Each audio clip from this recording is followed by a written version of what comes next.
लेकिन अधिकारी जो है वर्करों के ऊपर दबाव बना बना के वो काम जबरदस्ती करवा रहे हैं, मेंटली टॉर्चर किया जा रहा है। ऐसी हैं जो पुरानी तो उनसे जबरदस्ती पैसे देती हैं, काफी शोषण हो रहा है। और उस वर्कर ने बॉर्डर पे अगर किसी जवान को भेजे, उसको अगर हम बंदूक नहीं देंगे वो दुश्मन को कैसे मारे। हरियाणा के अंदर बड़ा आंदोलन होगा। जी अपना कैथल न्यूज देखने वाले सारे दर्शकों बिंदु और कृष्ण की ओर राम राम। बड़े बड़े सरकार की ओर दावे करे जावे कि जगमग दिवाली बनावांगे, मगर जगमग दिवाली तो नहीं बनी। बोर्ड का फिर धरना प्रदर्शन स्टार्ट हो गया। जाना के मांग है, कोई सरकार ने थोड़ी बहुत सुनी है कि नहीं सुनी है? आ जाओ भाई। अच्छा जी, कोई मांग माननी है कि नहीं माननी? जगमग योजना बोले नहीं दिवाली बनाया जाएंगे तारी, मगर बोर्ड का फिर धरना प्रदर्शन करना पड़ेगा। असल में 2018 के अंदर माननीय प्रधानमंत्री जी द्वारा एक मन की बात प्रोग्राम शुरू किया था, और उस मन की बात में प्रधानमंत्री जी ने अपने मन की बात कही, हमारी नहीं सुनी। और उसमें जो है 1500 रुपए वर्कर के और 750 रुपए हेल्पर के मानदेय में बढ़ोतरी की थी, और ये कहा था कि अब की बार मेरी आंगनवाड़ी वर्कर हेल्पर बहनें जगमग दिवाली मनाएंगी। 2018 से 23 भी जा लिया जी, आज तक वो 1500 750 रुपए हमें नहीं मिले। केवल घोषणाएं करती है सरकार, और जनता के अंदर ये प्रचार होता है कि सरकार ने आंगनवाड़ी वर्कर हेल्परों को दे दिया।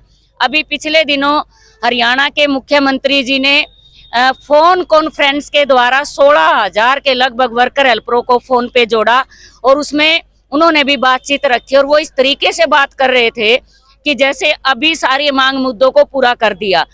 पिछले दिनों हमारी लंबी हड़ताल चली, उस हड़ताल के दौरान खुद सरकार के नुमाइंदों ने ये कहा कि आप स्ट्राइक के दौरान का काम करवा दीजिए अपनी वर्कर हेल्परों से, आपको हड़ताल के दौरान का मानदेय 100 रुपए कटौती के साथ दे दिया जाएगा।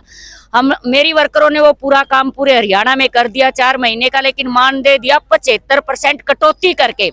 तो हम ये कहना चाहते हैं चैनल के माध्यम से, इस सरकार पे कहाँ विश्वास करें आंगनवाड़ी वर्कर हेल्पर।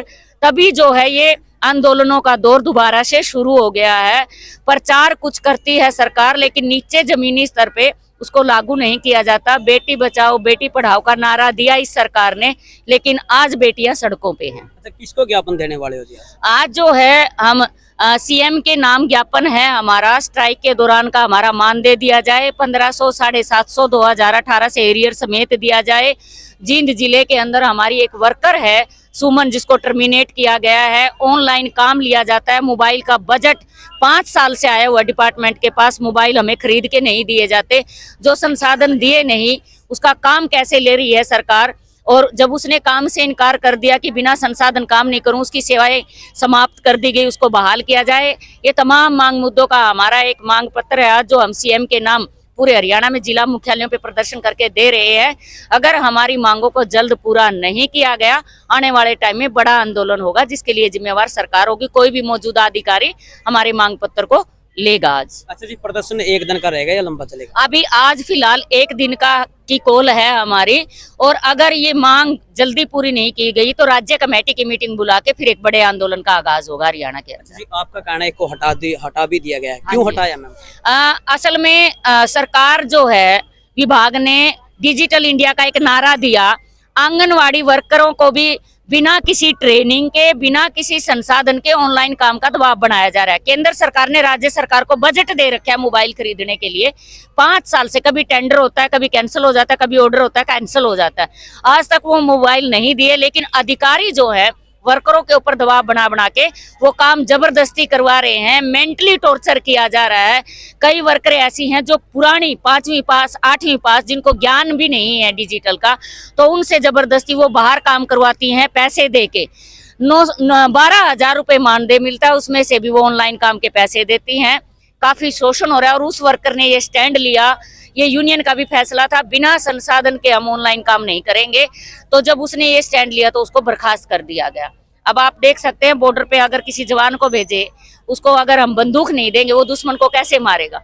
वो काम हमारे साथ कर रखा है सरकार ने, संसाधन दिए नहीं, ऑनलाइन काम का दबाव लगातार बनाया जा रहा है। अच्छा, सरकार ने अगर सुनवाई नहीं की तो बड़ा प्रदर्शन करने की? बिल्कुल, पूरे हरियाणा के अंदर बड़ा आंदोलन होगा।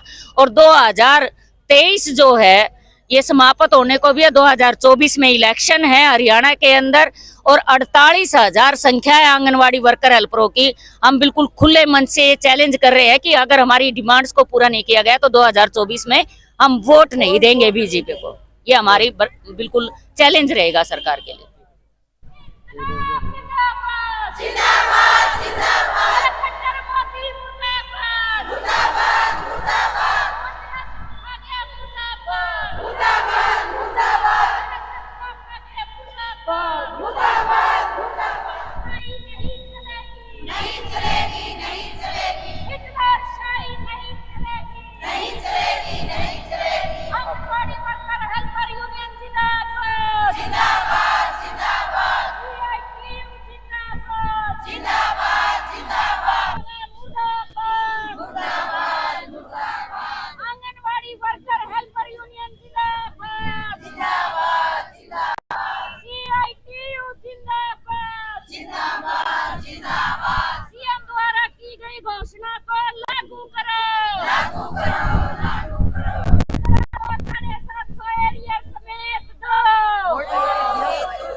जिंदाबाद